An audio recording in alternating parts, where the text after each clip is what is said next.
আপনার জন্য আল্লাহর পক্ষ থেকে সবচেয়ে বড় শাস্তি, সবচেয়ে বড় গজব, সবচেয়ে বড় আযাব এটাই যে আল্লাহ সুবহানাহু ওয়া তাআলা আপনাকে জেনার মতো অপরাধে লিপ্ত রেখেছে।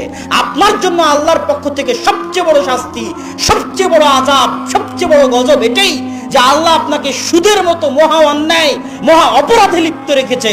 আপনার জন্য আল্লাহর পক্ষ থেকে শাস্তির এটাই সবচেয়ে বড় প্রমাণ যে আল্লাহ আপনাকে ফ্রি ফায়ার, পাবজির মতো নিকৃষ্ট গেমে ব্যস্ত রেখেছে। আপনার উপর আল্লাহর শাস্তির, আযাব, গজবের এটাই প্রমাণ যে আল্লাহ আপনাকে মদ, নেশা, জুয়ার আড্ডায় ব্যস্ত রেখেছে। আপনার উপর আল্লাহর শাস্তির সবচেয়ে বড় প্রমাণ এটাই যে আপনি আল্লাহর দয়া পান না, আপনি আল্লাহর রহমত পান না, আপনি আল্লাহর করুণা বঞ্চিত। আল্লাহর করুণার দৃষ্টি আপনার উপর নাই। কোন ভাগাড়ে পড়ে আপনি মারা যাবেন এটা আল্লাহ পরোয়া করে না। আপনি আল্লাহর দরবার থেকে বিতাড়িত, আল্লাহর রহমত থেকে বিতাড়িত, আল্লাহর করুণা থেকে বিতাড়িত। এটাই আপনার জন্য আল্লাহর পক্ষ থেকে সবচেয়ে বড় শাস্তি।